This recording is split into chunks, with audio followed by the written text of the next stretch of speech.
I'm a lit kid, B.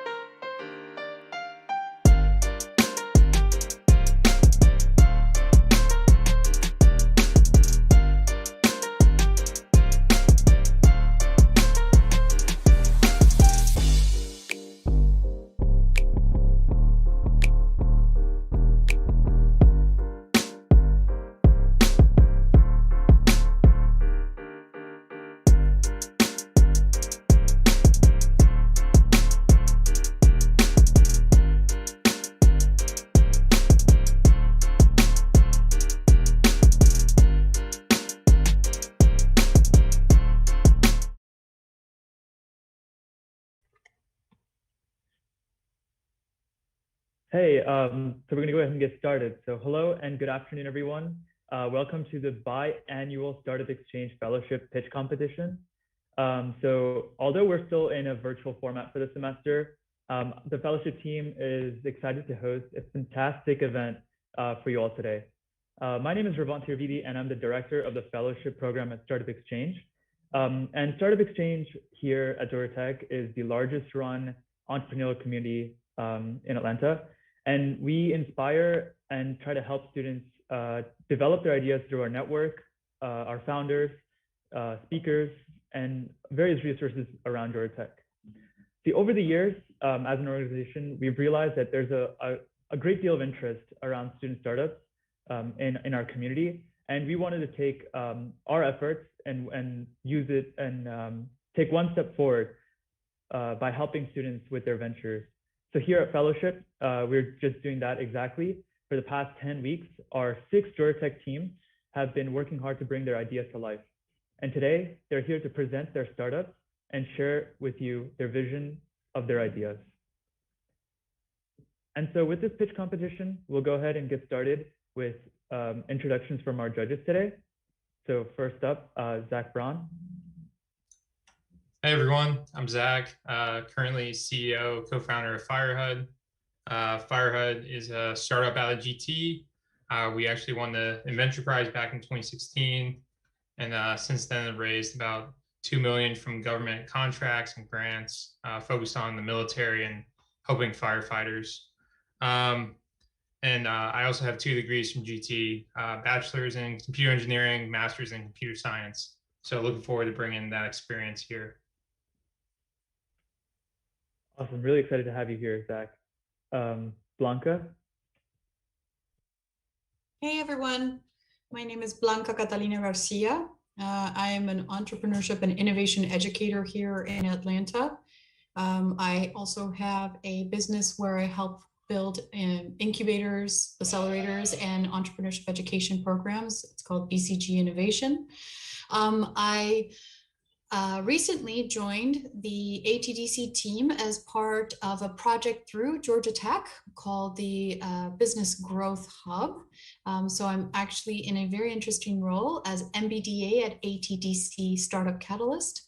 And I have been working, coaching and supporting the growth of emerging startup founders across the Atlanta ecosystem. Really excited to be here.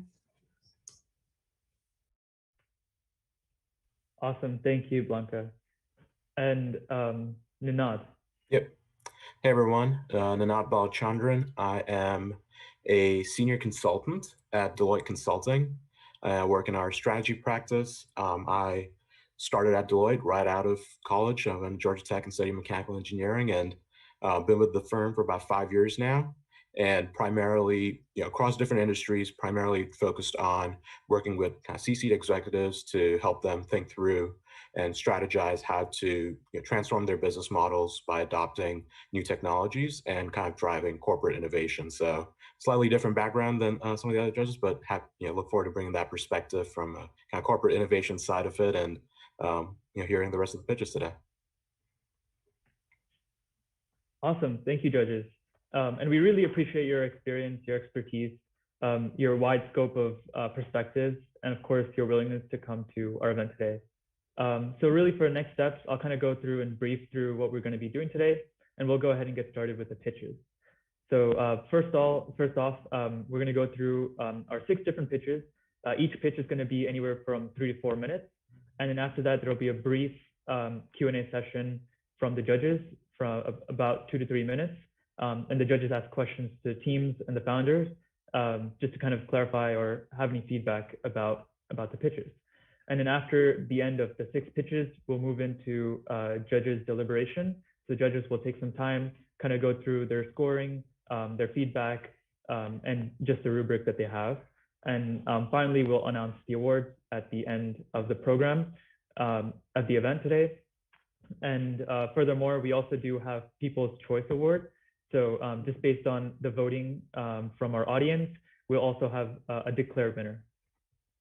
So we'll go ahead and get started with our first pitch, which is from Team 808 Wave.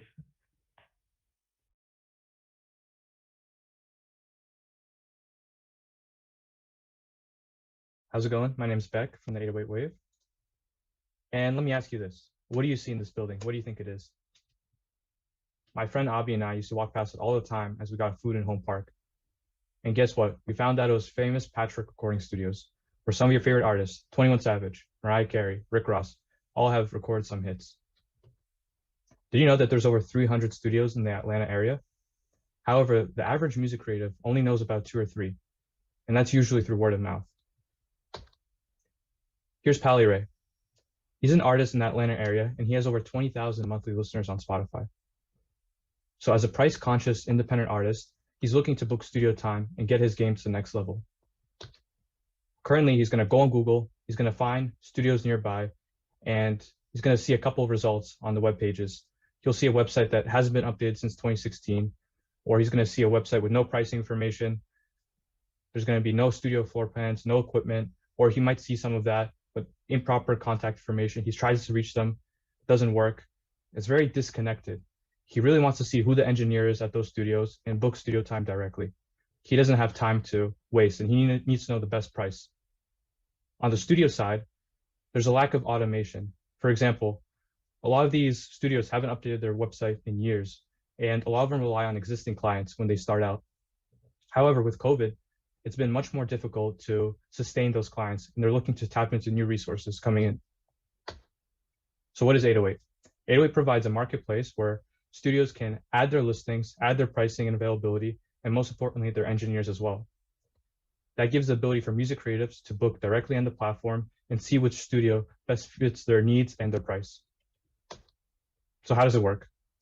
In our seamless process for studios, they make the profile, artists can browse them, and once you find the studio you like, you can see their engineers and which engineer matches your sound. For example, Charlie Swift, a Patchwork engineer, I can see his audio samples, I can see who he's worked with, I can see his social media links, and I can request a session directly. Looking more into the studio page, you see more about the studio with the rooms and rates, all of their staff, their services, their past clients, their amenities, and I could directly book a session. So what makes 808 different? There's definitely platforms where, like SoundBetter, Artist Hunt, and Quadio, where you can find different studios or you can connect with different artists. But our main focus is to really make sure engineers are highlighted and we can match the right sound between an artist and engineer. Because recording with Mariah Carey's engineer is much different than recording with Drake's engineer. You want someone who matches your sound, because an engineer, a good one, could take your song from a 6 to a 9 and really give you that leg up. In addition, we've collected information of over 50 studios and growing, so we're the leaders in that Atlanta market. Going into this, our target market is not just artists. It includes producers, engineers, managers, and the whole ecosystem where we plan to expand to. So why now? As you can see, music streaming has gone up and completely changed the game. Major label market share is falling, and independent artists are growing faster than ever before. Our revenue model is based on a freemium subscription where a studio can pay $30 a month. And currently we have about 5-10 studios, and we're looking to hit 100 by the end of the year. Between free and paid plans, we hope to get 3,000 paying studios by 2023. Thank you. This is our team, Avi and I. We're both computer science students at Tech with a love for hip hop. And Avi has worked for a platinum producer, Kato on the Track, and I've worked at WREK. And we're excited to build this community and happy to be along in the process. Thank you.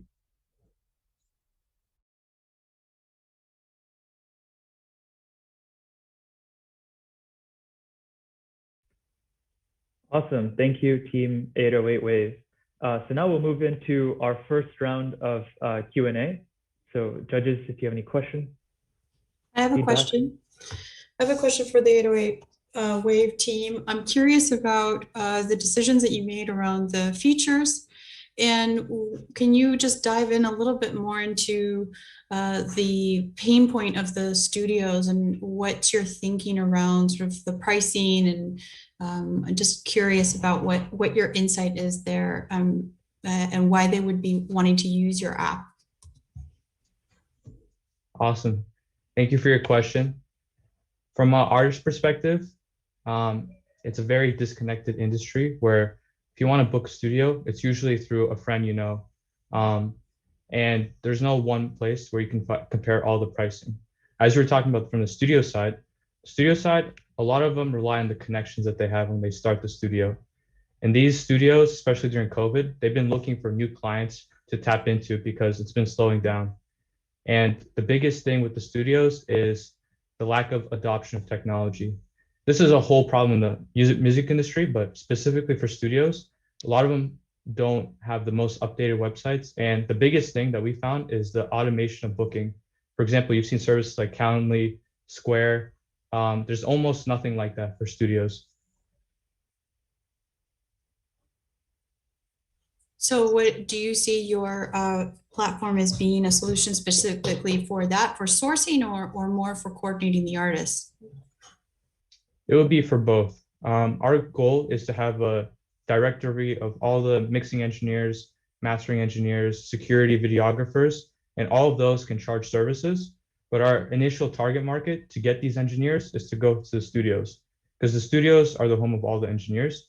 And the way we get studios on board is through the SaaS product, where not only do they get exposure to new clients and independent artists, but they also get an easy management system to automate and make their life easier for bookings. Because a lot of them, they use Excel or they're just starting to use Google Calendar. So it's like 5 years behind, if you know what I mean. Got a quick question around, and you talked about your revenue model there. And so I think just building a bit on what Blanca talked about. So is the goal, or I guess, could you talk a bit more about how you're going to engage the different studios to drive them to be on your platform? And then also on the artist side, how are you going to drive engagement with them? Gotcha. Thank you for your question. From the studio perspective, we've been, for the past 2 years, making these connections with local studios in Atlanta, and especially the engineers. We already have about 10 studios on board, ranging from home studios, where it's an engineer who has a studio at his house, versus professional studio. In terms of the professional studios, we have Stankonia Studio, where Outkast, 21 Savage, Playboi Carti have recorded, and we're getting more and more every day. But we're just trying to test and pilot with those studios for now, get that scalable product, and then move on to the 300 studios, professional studios in Atlanta, then go to Miami, LA, and New York. And our acquisition model for that is really tapping into the exposure and the ease of use for booking. From the artist perspective, this is like the biggest need. It's even more than the studio, where they need to find the best prices because I have $500. I need to mix my song, master my song, make a video, and record it. I'm on a tight budget. Awesome. And we have time for one more quick question. Awesome. Yeah. One quick question from me is on the revenue model. I'm curious on why you decided to just have the studio pay, it sounded like, and not more of a, skimming on the transaction like an Airbnb type model. It's a great question. For the studios, they're the ones who are bringing in most of the money in terms of right now. And the artists, we want them to go directly through our platform. If we were to charge the artists as well, we found from our customer discovery that they'll just go around and go to the studio directly. Because initially we're also trying to do a transaction fee for both the studio and artist side. but we just found it easier to give the studios a SaaS platform where they have the advantage of technology, and all the transactions would just go through the platform without this need to avoid us. Because in the future, we want everyone to be able to make money from the platform. As an artist, you can get features, you can get booked for shows on the platform. Right now, it's just for studios, but that's our goal for the future. Awesome, great work, 808 Wave. So we'll move into our next round of pitches. So next up is Cheers.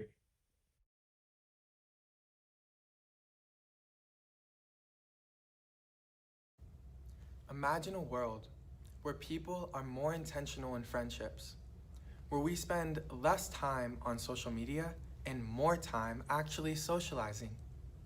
Imagine if Facebook, Instagram, and Twitter were less about stealing your time and attention and more about empowering you to build meaningful friendships. Imagine if in this world a new social network emerged with the mission of helping all people to steward their relationships, time, and mental health well. Hi, I'm Braxton Madison, and this is my vision for our world. I'm the CEO and co-founder of Cheers, a new app creating happier friendships and healthier minds. I was born and raised in a suburb of Youngstown, Ohio, before heading south to study computer science at Georgia Tech. During my undergrad, I recognized and set out to solve a great problem facing society, and quite frankly, the whole world: social media addiction. The average student uses social media for 2 hours and 41 minutes per day. I witnessed this statistic firsthand in the cafeterias, dorms, and even classrooms of Georgia Tech. Now, this wouldn't be a problem if social media use didn't so deeply and negatively impact the mind. People have always found ways to pass the time. Reading a good book, solving a Rubik's Cube, or even conversing with a neighbor. But these activities were quite positive, leaving you feeling productive, rejuvenated, and encouraged. Social media users, on the other hand, report feeling lonely and left out as they saw their coworkers' exciting moment on Instagram, guilty for wasting their time as they got caught up in the recommended videos of Facebook, or discouraged and not good enough as they saw the deceptively perfect profiles of classmates. You may have even recently seen the hit Netflix documentary, The Social Dilemma, highlighting this exact problem. How have we, as a society, come to a place where we spend hours on platforms that leave us feeling lonely, guilty, and worthless? Is it because we are afraid of missing out? Well, you don't have to be afraid of missing out any longer. Introducing Cheers, a new social app that empowers you to steward your friendships, make plans, and save memories. After getting off our platform, users feel rejuvenated, encouraged, valued, and even productive, as Cheers is a way to easily and efficiently organize your memories, maintain your friendships, and make plans at local businesses. We designed Cheers to multiply the benefits of social networking while eliminating the negatives. I invite you to experience the Cheers difference by going to cheersmoment.com and downloading the app. Be sure to vote before you go. With your vote, we will be one step closer to a world full of happy friendships and healthy minds. Cheers.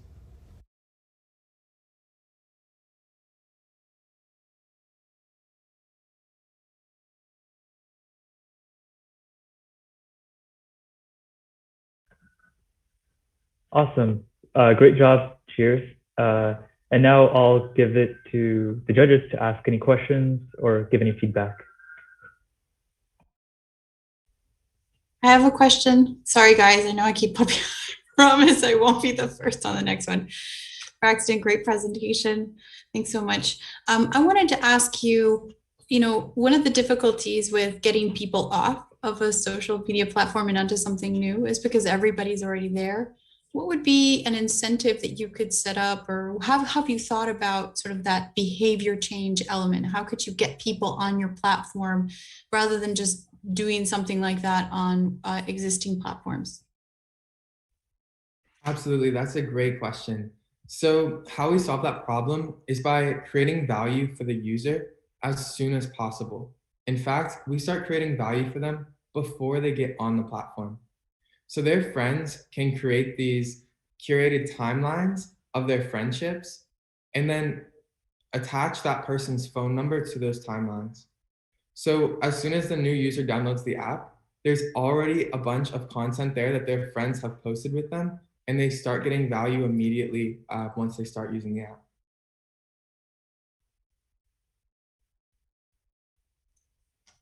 So I think one of the problems with a lot of these social medias is really on how to moderate user-generated content. Do you have a strategy for that? Absolutely. So Zach, on Cheers, there is no public content. So that in itself moderates the content. So all of the posts, it's like Instagram, but you only see the posts that you yourself are tagged in. So that solves the problem in itself. We don't have to moderate. And also that solves the problem of comparison that you see on other social media platforms that leads to negative mental health impacts. Okay, great. And then I didn't catch your revenue model as well. Could you tell us about that? Absolutely. So we're currently experimenting with two different revenue models. The first is social businesses. So on Cheers, you make plans with your friends to get together and hang out. And so we have featured social businesses on the platform around Georgia Tech currently. And hopefully if we can prove that our users see those recommendations and go to those social businesses, then social businesses will pay to be listed on the platform. Another potential model is colleges and universities kind of having a way for colleges to leverage the platform. Colleges already spend $70 per student on mental health in the United States, and they don't have any technological solutions. It's all people and resources in that $70. So kind of tapping into the money that's already been being spent, that $14 billion that's already being spent by colleges and universities on mental health could also be another revenue model. Just a quick question on, could you talk a bit about what some of the other existing platforms and social media networks are doing that may be similar to this? Or I think, but as Blanca was talking about, what differentiates this than what some that may already exist in a Facebook or an Instagram? Absolutely. So the primary differentiator is that we are mental health positive and we're non-addictive. And so users on our platform feel cared for, and our early adopters are people who are already aware of the negative results of using social media on their mental health and life. And so if you talk to anyone, they'll say, oh, I don't like social media. I'm addicted to it, or I waste my time on it too often. It makes me unproductive, or it makes me feel bad after I get off of it. But I use it anyway because everyone's there. And so we want to provide a separate platform that doesn't have any of those negative results, but they can still connect with their friends on there and have these really intimate relationships. And so the motivator on ours, rather than addiction, is the intrinsic value, intrinsic motivator of connecting with their closest friendships on our platform and making those friendships more meaningful. Awesome. Thank you for that. And I think that's a great discussion. But we have to move on to our third pitch. So for our third pitch, we have Team Banshee.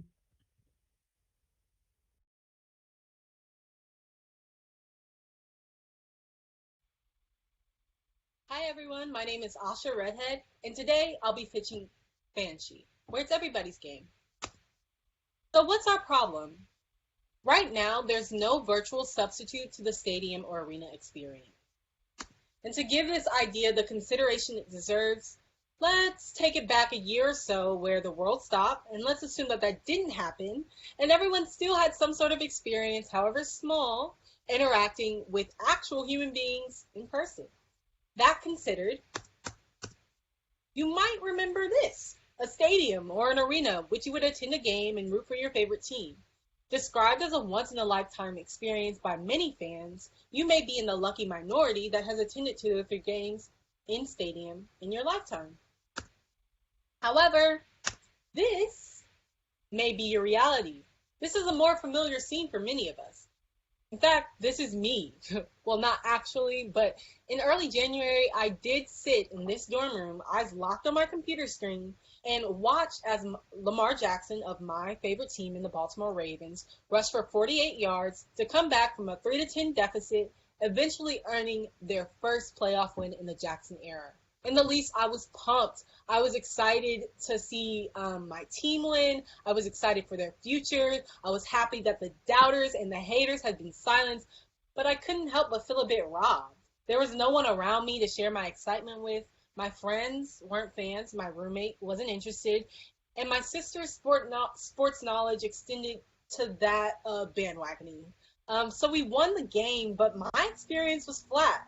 So our solution, Banshee. We're offering an immersive e-stadium arena platform, an experience for fans, and a virtually immersive experience for fans comparable to the physical game or venue. So what does this look like? Our web app is a one-stop shop sports community for fans, allowing for live group engagement via chat, audio, and video stream. So let's say you were to go to travel to the State Farm Arena not too far from Georgia Tech's campus. You probably tailgate outside, go through some sort of ticketed game entry where you sit down, listen to some pre-game hype music, listen to some We Will Rock You, because of course we will rock you. And then in the first half, you probably leave to go to the bathroom, come back, leave to go get a high-priced hot dog, come back, and then you sit down, get cozy for a bit, and watch the halftime performance, where you probably watch the dancers dance, the singers sing, and the dunkers dunk. And then in the second half, hopefully your team isn't down by 30, and you can watch as your team scores the final 3-pointer to seal the deal. After, you probably hear some post-game commentary, followed by some interviews, and then you leave and you post your memories for your friends to see. So our web app is this experience virtually. We'd offer listening channels and live audio for the in-game commentary and the pre-game music. We'd offer live video and group engagement, so you can interact with your friends as I'm talking to you now, or interact with other fans who are just as crazy about your team as you are. During halftime, we'd feature amateur content creators, just like in our live audio channels, where a performance would happen. And then post-game, you'd have some reactionary content and highlight reels where you get to see how other people reacted during the game. Because, I mean, let's be honest, if you didn't see the 48-yard touchdown, did you really see the game? Were you really there? Anyway, our business plan can be described in levels. On level 1, users can purchase single tickets to streaming events at competitive prices. Level 2, users can subscribe monthly and gain access to a set number of events. And then you have your ad placement, paraphernalia, and merch, and then your super chat donation with access to VIP events on the other end. So what is our competition looking like? In the sports realm, our competition is in-house. It's located and based in Atlanta. We have Press Sports that allows amateur athletes to post their highlight content. But they're not really doing what we're doing. Across the board, you have YouTube, Twitch, and even an all too real familiar companion in Blue Jeans, where YouTube you can content share and live stream, Twitch you can live stream, and Blue Jeans you can also do live video engagement, which has been extended to fans. But at Banshee, we're selling the experience. You can content share, you can engage live via video, have live audio channels, and live streaming. So who's the amazing team behind this idea? My name is Asha Redhead. I've been your lead tonight. And I am an industrial engineering major with a technical expertise.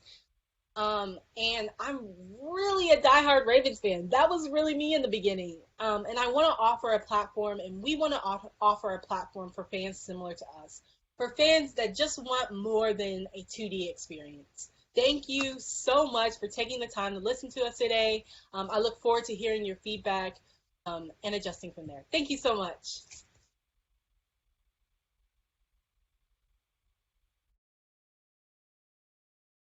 Great job, Fanshi and Asha. I totally see your enthusiasm, and I'm sure the judges do as well. So yeah, we'll move into the Q&A session. Sure. I'll take lead this time, I guess. The great presentation, great energy. I was hoping you could reiterate the problem a little bit. I think I may have missed that a little bit. If you could reiterate. Basically, the problem that we came across in a lot of our customer discovery interviews was that of an interaction and engagement. And so we wanted to offer a solution to that comparable to like going to the stadium in person.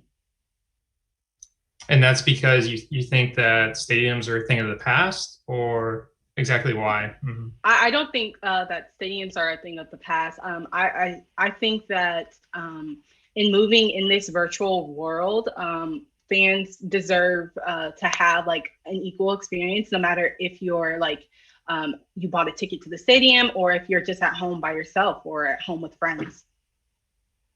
Okay, thank you. A question maybe on the revenue model. I know you talked about either single ticket, subscriptions, and some of the add-ons as well. Is there any plans of kind of partnerships with any of the different sports organizations or kind of local sports teams in terms of driving some engagement through that as well? Definitely. So we'd like to partner with local teams, even starting with Georgia Tech. As we move into the summer, we're doing CreateX. But we'd like to build our community first and really be fan oriented. Awesome, thank you. And we have to move on just because of time, but we're moving on to our fourth pitch. I'm sorry, Blanca. You can definitely reach out to the team afterwards. So the fourth pitch is from Team Hitsnag.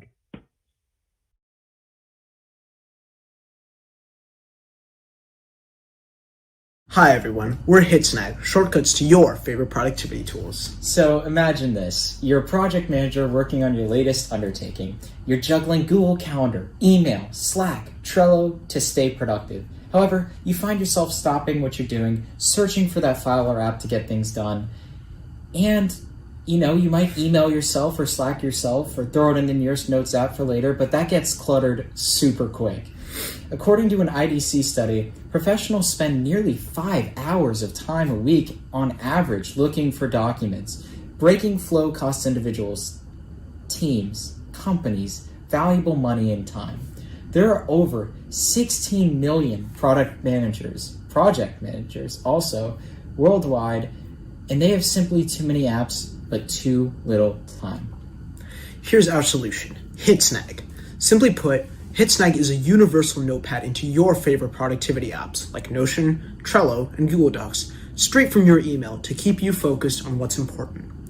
Whether you need to share your 3 a.m. $1 million idea with your team on Trello, or forward an email into a support ticket on Notion, Hitsnag's got your back. Organize tasks and ideas right from your inbox without having to open up another app. You're saving time, money, and most important of all, your sanity. So here's how Hitsnag works. You put in the platform you want in the to email address, like Trello, for instance, that we have here. And then the resource you want to actually access, like the file, page, or card name. Like in this case, we have to finish our pitch deck, which is probably very important. So then you want to add what you want in a given file or card, and then you just hit send, and it shows up with that information right where you need it. Well, who are we up against? Well, Zapier offers app integrations, but they're extremely tedious to set up. Web clippers simply don't work on your phone, and emailing yourself keeps you disorganized. Hitsnag solves all of these problems, giving you powerful shortcuts to your tools and clears your cluttered inbox. Oh, and did we mention there's no installation or setup? Pretty nice. And here's why we win. Hitsnag is the one-stop shop for managing projects.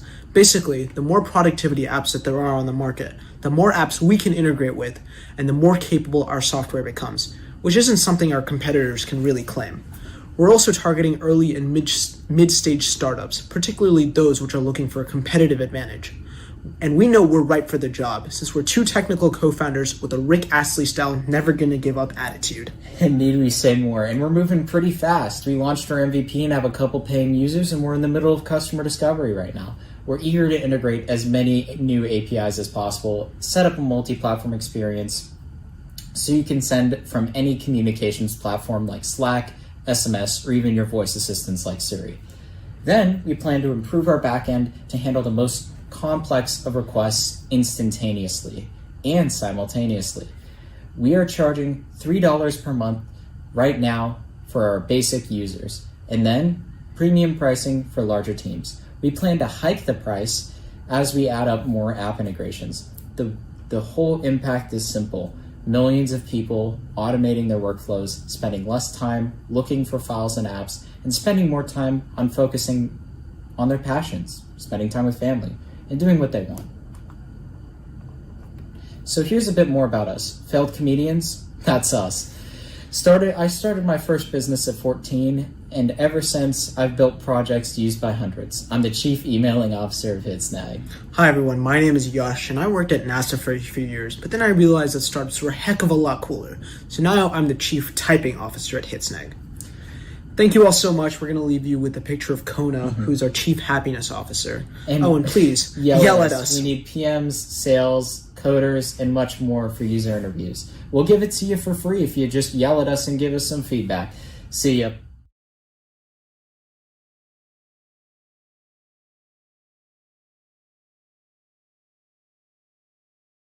Fun and entertaining. Thank you. But now we'll move into the Q&A session.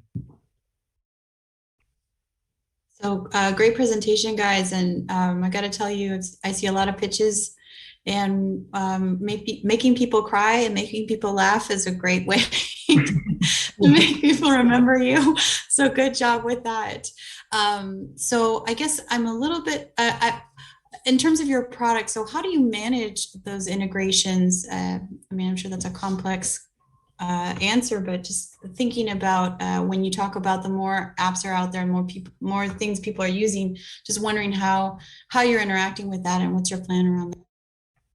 Yeah, for sure. So basically, we decide what integrations we want to go into based on customer feedback. So when we were talking with PMs, the big three apps that they really wanted us to integrate with, or they wanted to see some sort of solution for, were Google Docs, Trello, and Notion. Those were the tools that they were using the most, and we're currently going into more. So basically what we have is we kind of develop our own proprietary backend technology that can integrate, that can basically take your emails, work with them, and then send that information directly to those apps. So that's something that we have control over in the backend. And I'm sorry, what was the second part of your question? No, I think you all answered it. Okay. And we'll let all the other judges. Yeah. Thank you. Yeah, in terms of, I think you talked about how, it was directed towards kind of PMs. Just wanted to get kind of your perspective on, how you plan to engage, and kind of acquire those customers, given, they may be part of organizations that may already have their own tools and kind of processes there.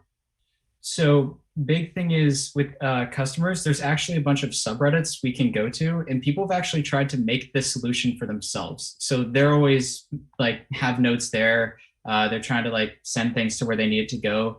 And there are some subreddits where we're planning to start and keep going in. And there's a lot of, PMs we're actually talking to, and we're just asking them simply at the end of the call, hey, can you just refer us to 5 people you think could use to this product? And we've gotten a lot of success out of that. We've gotten calls at Cloudflare, and we're currently booking calls at Microsoft and Google. And just something really quick I'd throw in there in terms of what you were asking about, the other products that the other companies might already have. What we found is that, and this kind of depends, this is still something that we need to do more work on, but we found that these these big companies, they don't really have something like this, which is supposed to make the bridge between your email and your productivity apps. They might have their own sorts of productivity apps, but none to make that bridge, and that's kind of what we're there for. Awesome. Quick question here about how long does it take for an email that someone sends to populate into whatever integration? Yeah, for sure. It kind of depends on the different app, but anywhere between 2 to maybe 5 or 10 seconds, depending on. And doing things that don't scale, currently Notion doesn't offer its own API, so we built one. We know that there might be challenges with a certain API's loading speeds. In the case of Notion, it might take a second longer. But as time moves on, it actually is improving in speed, and we're figuring out ways to compress that data and send it to the productivity platform. And it's on the API's end of why it would be slow. Gotcha. Yeah, that makes complete sense. And then, for another particular subset of, startups, security might be a concern. Have you guys thought about that? Specifically, email is not known to be very secure. I would say that for us that hasn't been a huge problem, but that's something that we definitely be looking into. Do you have anything to say? Yeah, that's a great question. So a lot of people have, personal and work accounts, and we've actually heard feedback from there. So the end goal would be to enable certain apps at a certain time. So we actually have connections. The way we sign in with your apps is called OAuth, which is authentication. And whenever you're using OAuth on a platform, they generally have ways to see if anything is being hacked or suspicious in those areas. So you'll know if something's up, but we make sure that you have top security there. We're using SSL, all of that good stuff. Awesome, thank you. Awesome, thank you for that. And now we'll move into so much. Thank you guys. Pitch number 5.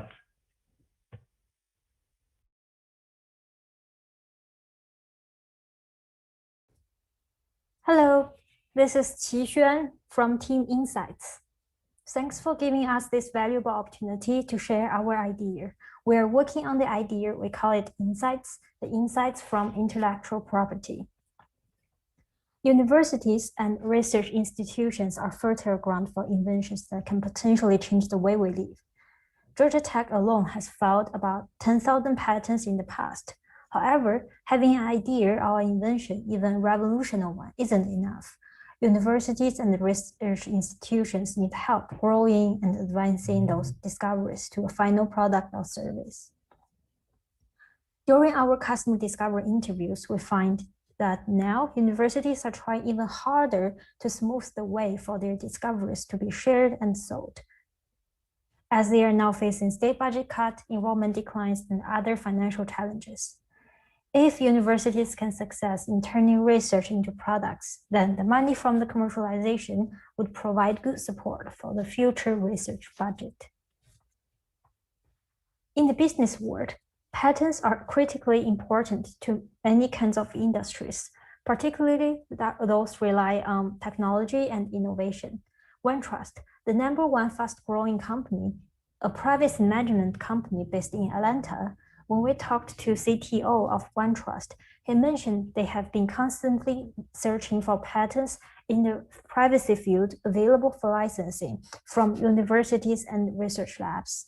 However, they find the process difficult as there is no centralized platform which supports the comprehensive patent search. Insights. We build a centralized platform to hold patents from universities. Additionally, we provide in-depth analysis of the patents of different sectors, of research labs, and of different technology companies by collecting, tracking, analyzing, and applying data and analytics to different patents which have more business potential. The final product is a subscription-based web service. Investors and business leaders subscribe to our service to access well-organized and fully evaluated patents provided by the universities which are available for licensing. Data source is a crucial portion of our project.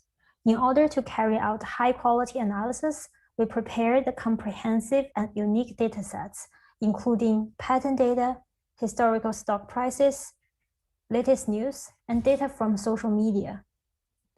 Our solution is powered by machine learning, AI, and artificial natural language processing, automatic pipelines are built to deliver up-to-date report analysis.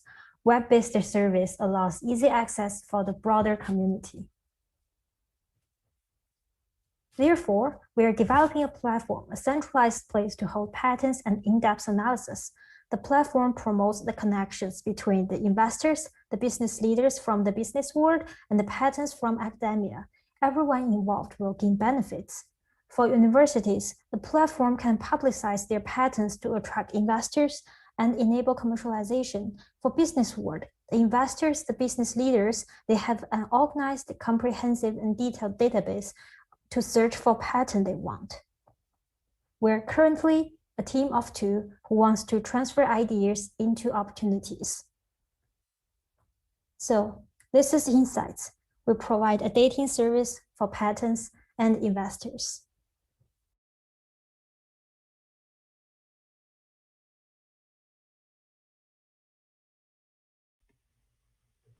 I can get started. Great job, Team Insight. And now we'll get into the Q&A session. Yep, I can get started with the Q&A. So just this may be a bit more of a clarification, but could you just talk through the subscription model, and is it just the investors that need to subscribe, or is it also the universities and institutes that are posting their patents? Thanks for the question.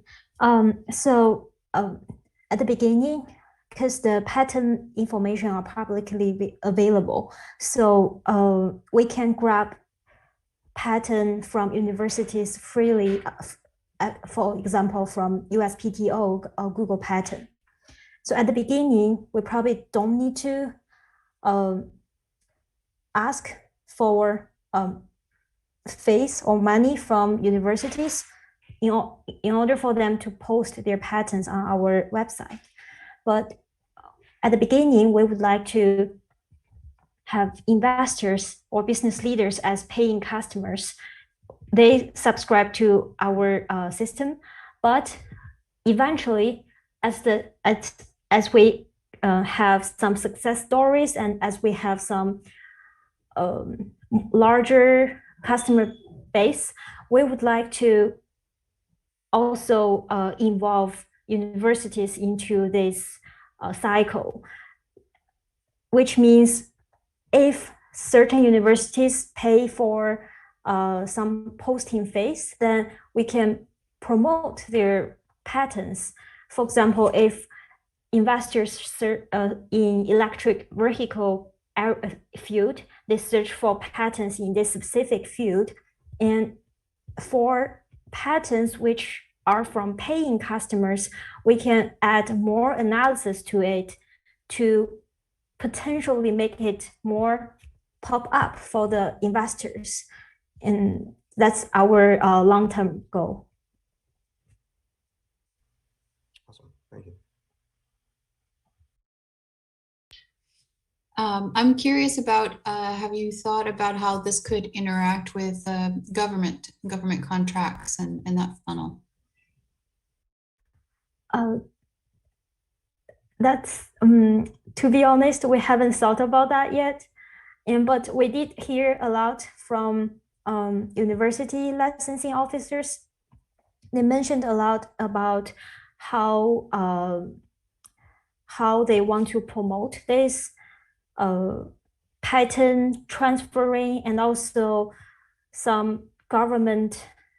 There are some government, I don't know exactly, but there are some, I should say, policies or some promotes that they also want to promote this kind of technology transferring for large research institutions. Awesome. Yeah, great presentation. My question was, in the pitch, you mentioned almost floating to the top the patents that had more business potential.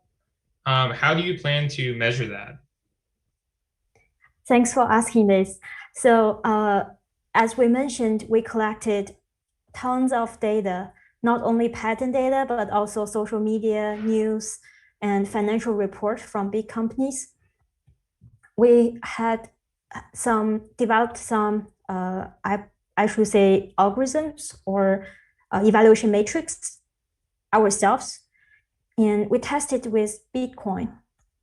So basically, which is integrate all kinds of data sources from different channels, and then use past information like Bitcoin, use all the past information to test our evaluation matrix. And our current matrix, we proved that we used the Bitcoin price, the historical price, and then we did our own analysis of the, we call it potential business values. And we can see the Bitcoin price, how it fluctuates through the year. Really, our score for each year matches really well with the Bitcoin price.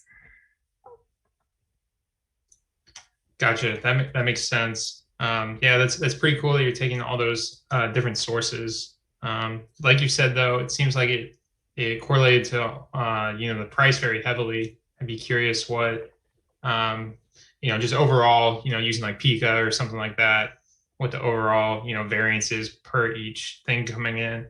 I was also curious, how do you plan to, the only competition I know of would be like Google Scholar. What is your plan to kind of differentiate yourself there? Thanks for asking that. So yeah, Google have really comprehensive pattern search, but that is for entire pattern database. And on Google pattern, we cannot know which pattern are already commercialized. And for example, I can search for Georgia Tech patterns, but among all the patterns, some of them might have already been licensed out to other companies. But on Google pattern, we don't know about that. Additionally, Google pattern only offer basic information from USPTO, such as assignee, publication date, abstract, those kind of information. But we also provide in-house analysis, like how innovative it is comparing to other similar patterns, or if this pattern from a really strong inventor, or and like also the potential business evaluation we provide. Awesome. Thank you. That's a great conversation, but unfortunately we have to move on. So we'll go into our very final pitch. Very exciting. It's Sane Solutions, pitch number 6.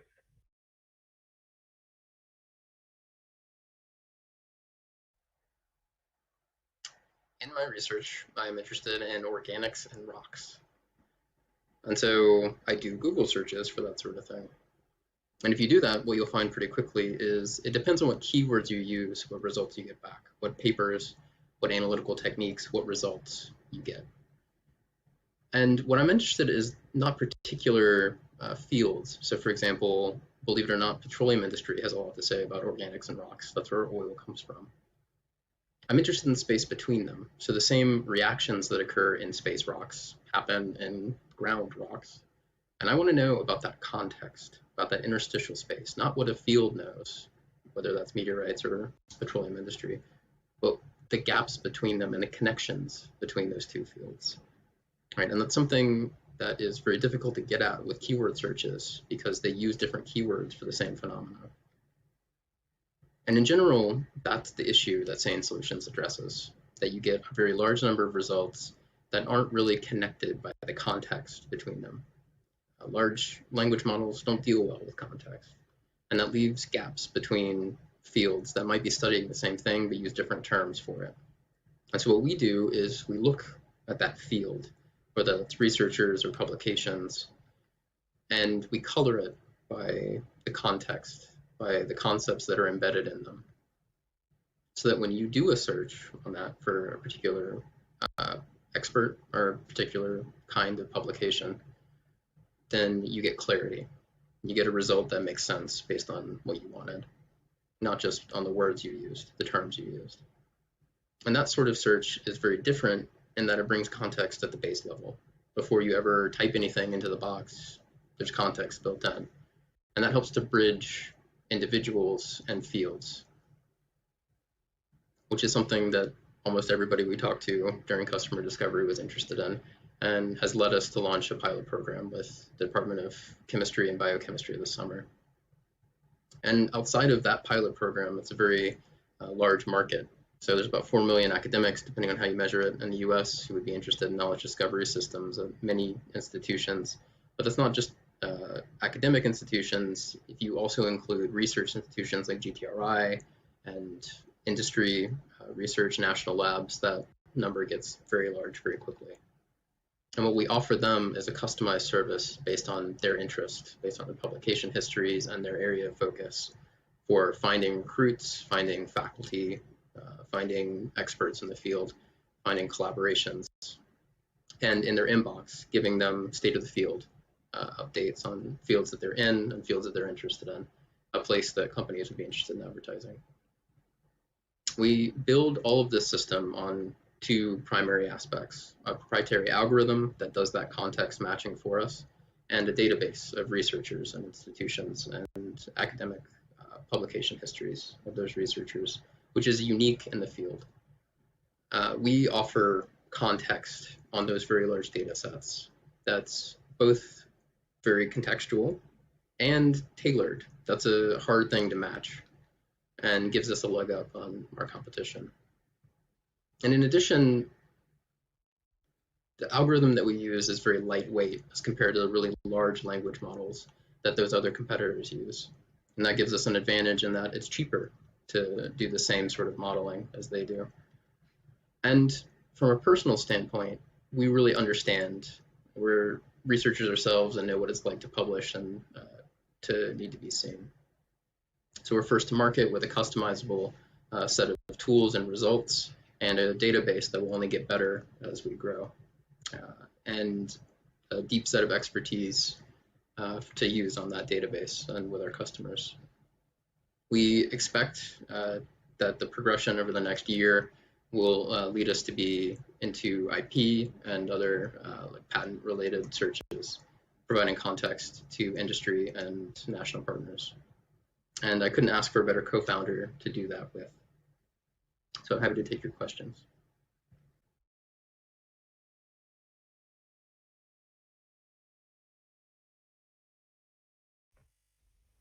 Okay, and now we move into our final Q&A session. Judges?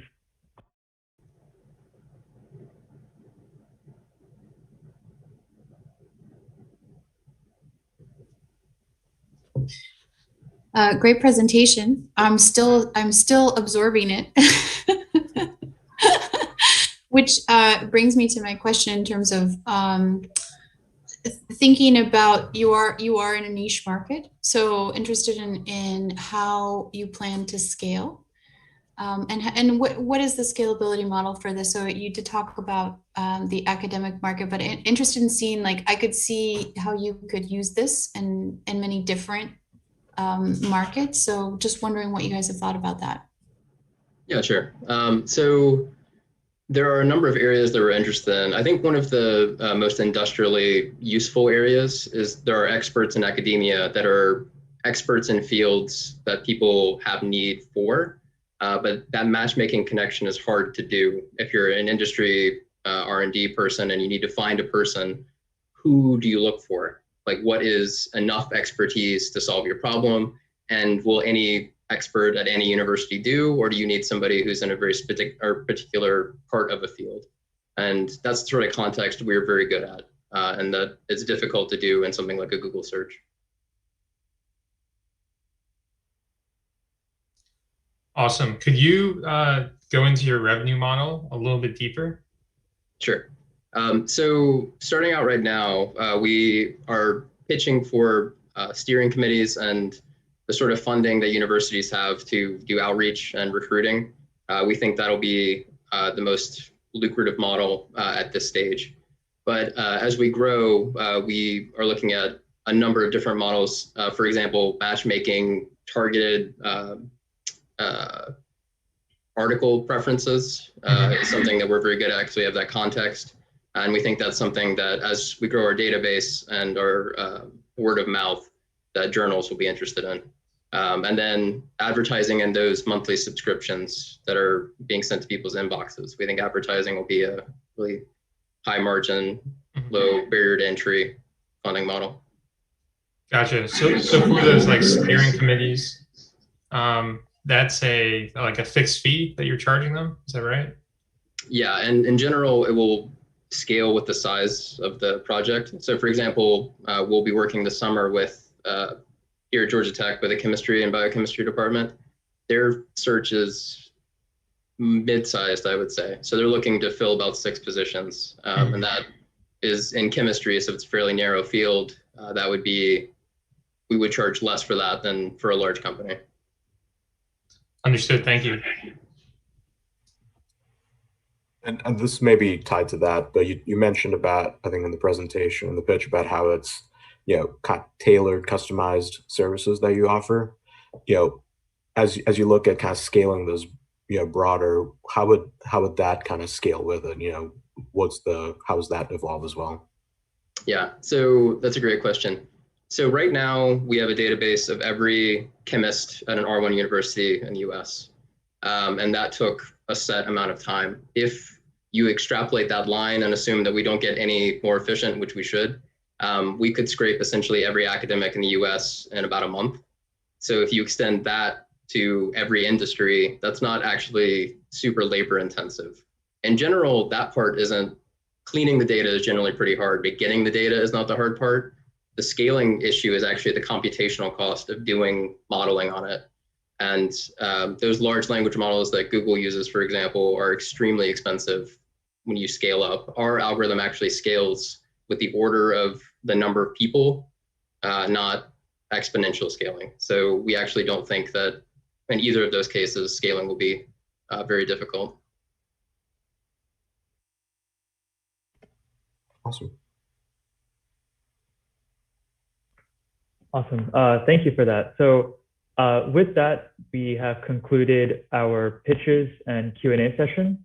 And I hope you all really enjoyed that. I think we had a lot of great teams with a lot of great pitches, and I think I enjoyed the Q&A session. It was very interactive. So next up, the judges will be stepping back and taking some time to look at the scoring, look at the rubrics, and decide a first, second place winner. And of course, we do have the audience poll live, which will be sent very shortly. And lastly, we will be reconvening around 5:20. So be sure to put your vote in and stick around so you'll find out who the winners are. So see you soon.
Hi, my name is Sarav. I am a part of the SX Fellowship Executive Team.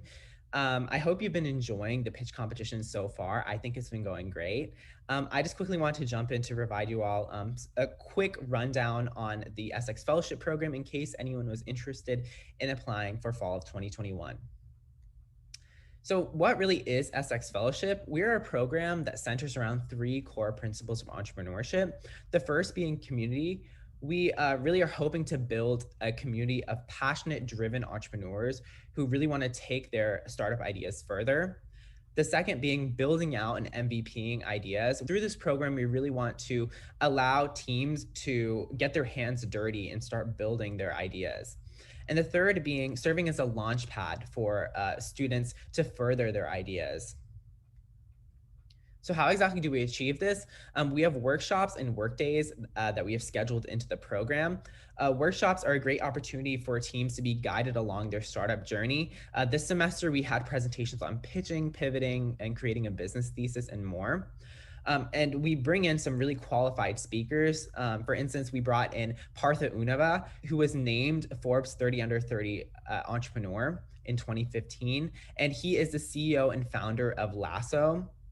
As well, we brought in Sinead Palmer, who is the CEO of Lucky Labs, and he spoke on value proposition. And another component is our work days, in which we allow teams to really meaningfully engage with entrepreneurship. For instance, this semester we held a student entrepreneur Q&A panel and a one-on-one technical mentoring session for teams to really get targeted feedback on the technical aspects of their project. Another big component of the program is mentorship. Teams are assigned a mentor that can provide them some real targeted feedback regarding their project. And this is a real opportunity for teams to be directed by professionals with some real entrepreneurship experience. And the structure of mentorship is that there's bi-weekly meetings with these professionals in which teams get some real targeted feedback during these 30 to 40-minute quick check-ins. This semester, we were able to bring on some really talented mentors into the program. For instance, we had John Huey, who is a venture capitalist at Forte Ventures, as well as we had Bobby Henebry, who is a chartered financial analyst and a partner with DM Capital. He has tons of experience with public speaking and entrepreneurship. So for anyone who is interested in applying for the fellowship program for fall of 2021, you can scan this QR code or put in the link down below. And we hope to see some really great talent again for the fall, and can't wait to see all your applications.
is Sarah.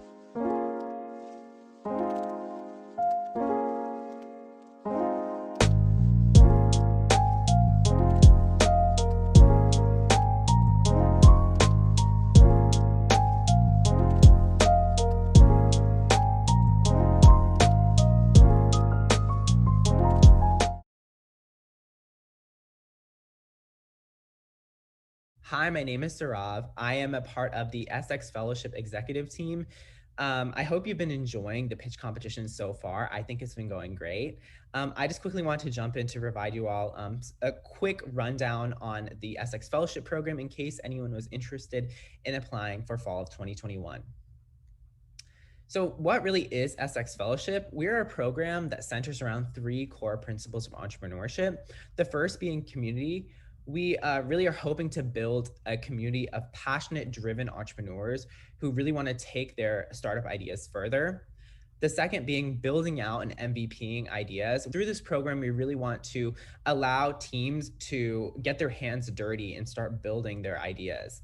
And the third being serving as a launch pad for students to further their ideas.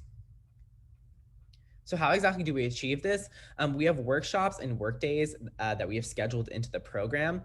Workshops are a great opportunity for teams to be guided along their startup journey. This semester, we had presentations on pitching, pivoting, and creating a business thesis and more. And we bring in some really qualified speakers. For instance, we brought in Partha Unava, who was named Forbes 30 Under 30 Entrepreneur in 2015. And he is the CEO and founder of Lasso. As well, we brought in Sneh Palmer, who is the CEO of Lucky Labs, and he spoke on value proposition. And another component is our work days, in which we allow teams to really meaningfully engage with entrepreneurship.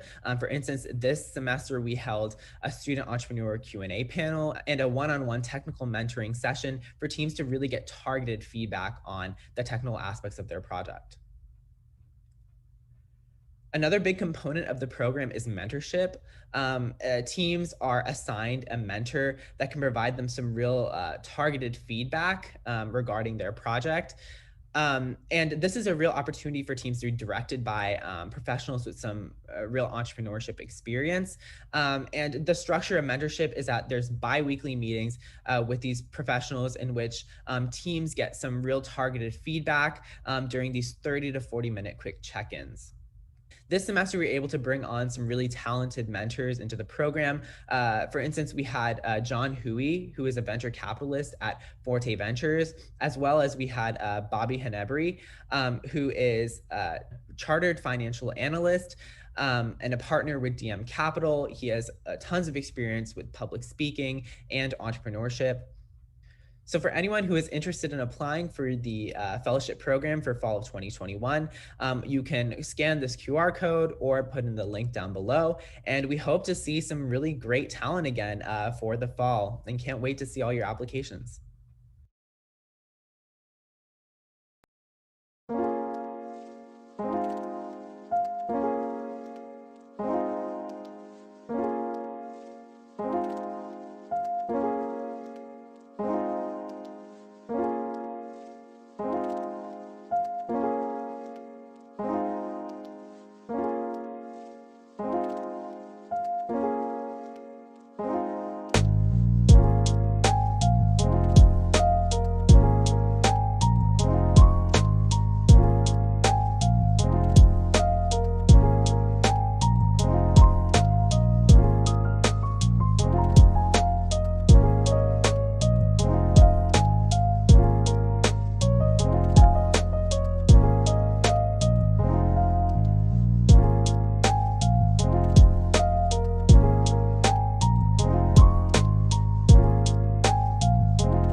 Awesome.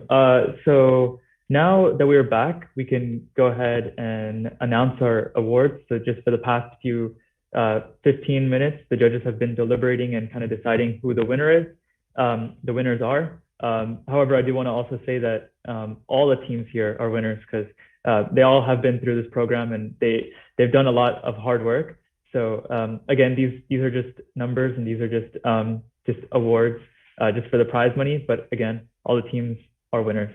So first up, we'll go ahead and announce People's Choice.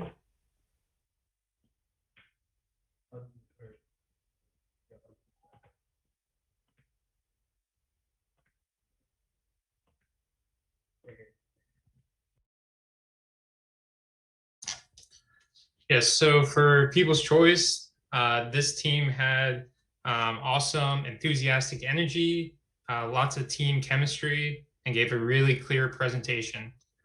Congratulations to Team Fanshi.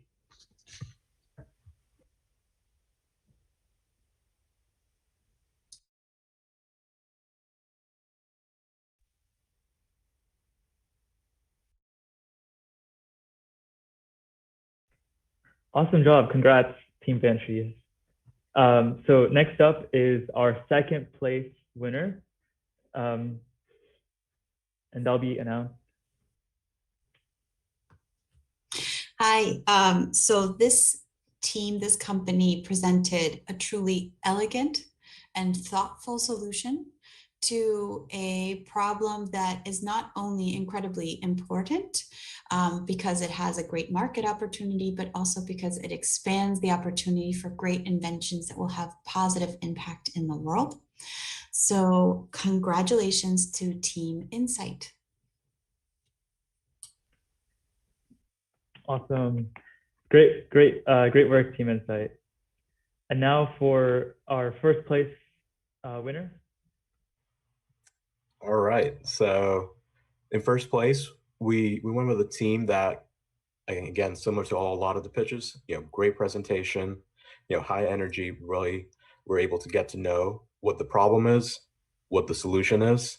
And I think one of the things that, as judges that we really appreciated about is I think the potential for this to scale and grow over time. And with that, it goes to HitSnag. Woo. Congrats, Team HitSnag. Awesome. So yeah, with that, we have announced all our awards. And now that we are nearing the end of our event, I'd first like to congratulate all of our fellowship teams for getting through our program and really seeing them learn and grow and naturally just build a community even during this hard time, during this pandemic, has been really amazing to see. So I'm personally excited for the futures of our teams and of course the next generation, in the next round of our fellowship program. Next, I really want to thank all of our mentors, speakers, and advisors who made this program possible and successful. Our fellowship team has worked really hard to build this program, but without the assistance of our network, I don't think we would have been in a position like this and as successful as we are today. So thank you. Furthermore, I want to give a special shout out to all the judges here today for giving their time, judging the pitches, and providing all the teams with valuable feedback and questions. In fact, yeah, you all kept the event very upbeat and engaging. And lastly, if you are an audience member, whether you're a student, a VC, a representative, any serial entrepreneurs, please do reach out to us if you're interested in working with us in the future. And we will have a Google form sheet for students who are interested in our program in the future in the description for YouTube. But yeah, I appreciate you all for coming to our event, and thank you.